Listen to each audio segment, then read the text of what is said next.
Okay, so good day everyone. No? For today, we're going to have a discussions about productivity, no, in production and operation management. In production and operation management, productivity is a measure of efficiency that assesses how effectively resources such as labor, materials, and capital are utilized to produce goods or services. As its core, no, productivity reflects the relationship between inputs and outputs, no, aiming to maximize the output generated.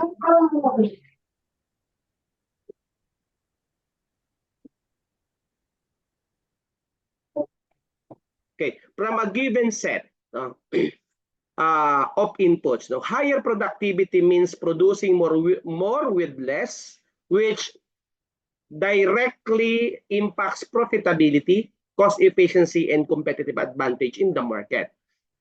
Consequently, improving productivity is a key objective for production operation managers as it can lead to both cost reduction and enhanced quality of products or services. Productivity is often measured, no, through various metrics such as labor productivity, material productivity, and total factor productivity. In a sense that labor productivity focuses on the output per worker of our work, whereas material productivity evaluates how efficiency raw materials are used to produce outputs. And total factor productivity, on the other hand, considers all inputs used in production, including labor, materials, and capital, providing a more comprehensive view of overall efficiency. So these metrics now help managers identify specific areas within production processes that may need improvement, no, and provide insights for developing strategies to enhance productivity. And to give us more details about the topic, let us all welcome Sir Arias. Go ahead. Good morning. What is about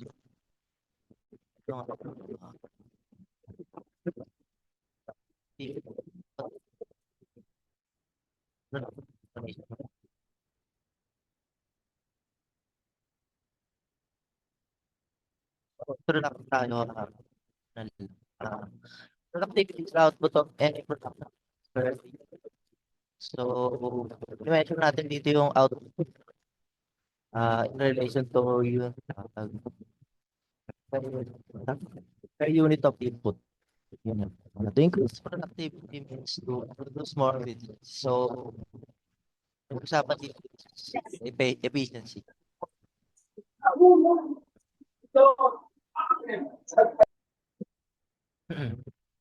Factories and corporate productivity is a measure of the ability to create goods and services from the given amount of human resource, knowledge, the capital knowledge, time, or any combination of these above.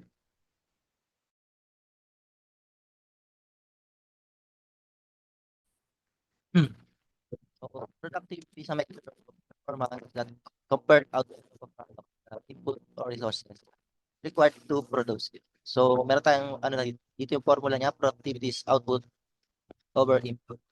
Then to increase productivity, the ratio of outputs is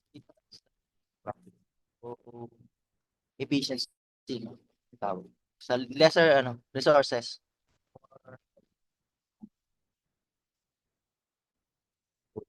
Then example, in case A, 10 products are produced spending 1,000 pesos. And in case B, 10 products are produced spending 2,000 pesos. So, observe natin itong dalawang scenario na to. Sa case A, 10 over 1,000. Productivity case B is 15 over 2,000. So, alin ang mas efficient sa kanila? So, dito nga, pag dinivide mo nga, mas efficient dahil sa bawat 1K mo, may 10 kami or bound 1K, 10 products na magagawa. Para dito kay sa 2,000 mo, 15 lang siya. So, parang may ano siya tawag dito. Basta may mas ano siya ng tawag. Kumbaga dito, 1,000 mo, meron kang 20 dapat na 15 lang. So, lower siya ng 25%. Lesser productive. So, it's clear that indication that the productivity is reduced. Next types of productivity, we have partial productivity, total productivity, and then total factor. Partial productivity, resources of productivity when measured separately are called as partial productivity. A measure of partial productivity plays a very important role in improving the productivity. So ito yung mga ano yan, yung mga formula ng bawat types of productivity. Productivity output by over labor input nga. Then sa capital output over capital input. Then sa material productivity output over material input. Halos then sa total productor total factor productivity in any production process, many of the resources inputs are available in the organization, while a few product others are purchased from outside. Total factor over plus capital. So dito sa method of calculating productivity all the resources productivity is systematic and approach to complete products considering the quality price productivity provides a framework and structure to an organization and is so productivity total output total. So, factors affecting productivity. We have social factors, technical factors, production factors, organizational, personal, management, and then government factors. So, ito yung mga ano nga, mga bagong nakaka-affect sa productivity.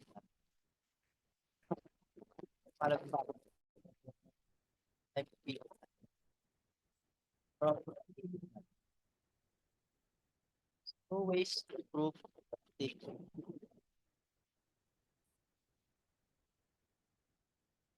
productivity.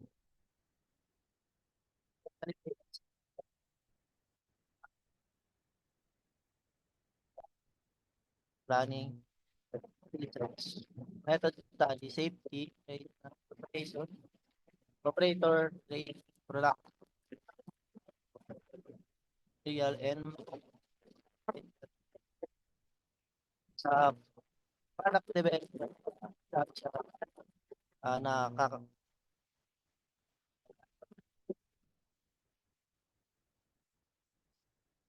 creating new product, improve existing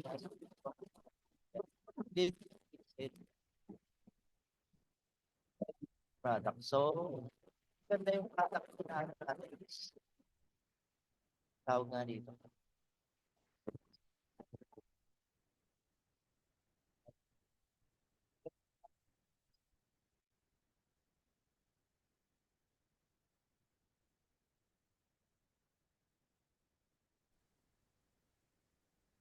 Sige po. Sorry po. So, balikan lang natin ulit dito sa ano. Dito na nga ako sa specialization and standardization. So, sa specialization and standardization, refers to focusing on specific task or product which can lead to greater efficiency and expertise. Standardization involves creating uniform procedures and standards which can reduce errors and increase consistency in production. So, kung specialize ka nga dito sa ano nga, improve mo nga yung specialization and standardization natin. Kumbaga nga yung process ng work natin is tawag dito, gamay na ba kumbaga. So, kung gamay mo na isang process na yun, which can result to more productivity nga or more output nga ibig sinasabi. Kumbaga, kung para ipapagawa mo sa ibang hindi sa specialized doon is mangangapa pa siya kumbaga. Is parang alam mo na yung output niya is mabagal is kumbaga. Then next is market consumer and product research. Conducting research helps understand the market trends, consumer preferences, and product performance. This information guides strategic decisions leading to more effective marketing and product development efforts. So, kumbaga, yung product natin is dapat nire-research din natin. Siyempre, tawag doon. Inaano natin sa kung ano yung patok na kumbaga. Help understand market trends and then consumer preferences. Then, product performance. Kasi kung yun nga, parang katulad din sa number one is the more the more na mas mabenta nga yung product. Nakadepende rin kasi sa hindi pwede kasing produce ka lang din na produce. Kumbaga may yung tinatawag na, nakalimutan ko lang yung term ulit na yung meet lang yung demand ba? Parang surplus something. Ayun. Then value analysis. Thematic approach to improving the value of a product by examining its functions and finding ways to reduce costs without compromising quality, which can lead to more cost-effective production process. So yun nga, value analysis, siyempre kung yung tawag dito, yung value tawag dito, yung pricing, the more the cheaper, hindi naman sinasabing the more the cheaper, bas yung efficient na product, hindi mo pwedeng yung mahaling tawag dito, high value material yung gagamitin mo doon sa product mo is the best na agad. Kung ano lang yung tawag dito, cost effective nga na material lang yung mas maganda para mas ma-reach din yung productivity. Sabi ko. And next, ano to?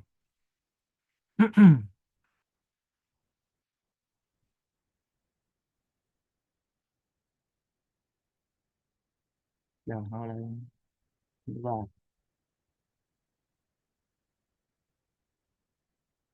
Sa process planning and research, involves designing optimizing production process to ensure they are efficient and effective. Research can identify new technologies or methods that can improve productivity.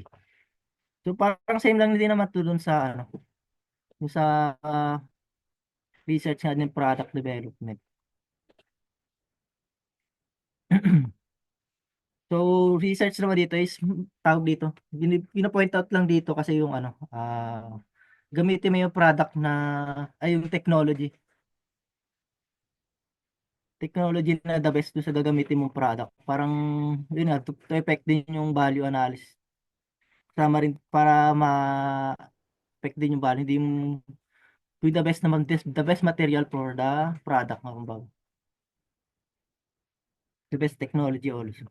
Then method study, also known as work studies. This involves analyzing and improving work methods to increase efficiency. Includes techniques like time and motion studies to identify and eliminate waste. So more on product lang din to. Standardization kumbaga. Standarding the process. Kung ano yung method na ginamit to improve works, to increase efficiency also. Safety. Ensuring a safe working environment is crucial for maintaining productivity. Accidents and injuries can lead to downtime and reduce workforce morale. So, safety are essential. So, alam naman natin to kung hindi safe yung hindi comfortable yung siyempre yung mga workers natin, kumbaga, employees. Kaya, isa rin tong crucial na safe din dapat yung workplace. Then, operator training. Operators and employees ensures they have the necessary skills and knowledge to perform their tasks efficiently. Well-trained employees are more productive and make few errors. So kung may training Ba, forklift na, halimbawa natin yung forklift operator, mas experience nga sila doon. Kumbaga, yung skills nila is necessary for the job na. So, fewer errors mo, walang distraction or tawag dito, halt dun sa operation. Tuloy-tuloy kumbaga. Planning and control is involves planning, production schedule, and controlling the production process to ensure it runs smoothly. Effective planning and control to minimize delays and ensure resources are used efficiently. So yun nga, yung true plan kasi, malalaman natin kung may delay sa product, sa ano tawag dito. Ma-anticipate kagad yung magiging delay or kumpleto ba yung mga resources syempre, di ba? Kung ba may mga materials, mga raw materials syempre ginagamit sa production. Ma-anticipate, dapat kasi planado lahat yun kung kailan maubos, mga ganyan, monitoring. Material control, same lang. Managing materials effectively ensures that the right materials are available when needed, reducing delay and waste. It includes inventory management, procurement, and storage practices. So, almost similar lang din sa kakasabi ko lang. Next. Importance of productivity. Productiveness increases the overall efficiency of an organization. Increased production due increased production due to an efficient utilization of organizational resource leads lower cost production, resulting in better sales and profit. Concept of productivity can be viewed from the following points: to beat competition, guide the management, indicator of progress, and then maximum utilization of scarce resources, and key to national prosperity.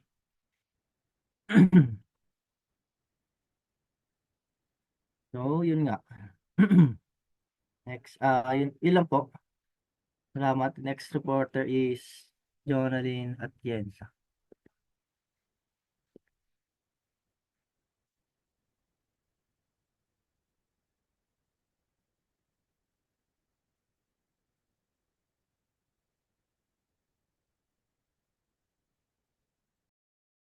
Okay.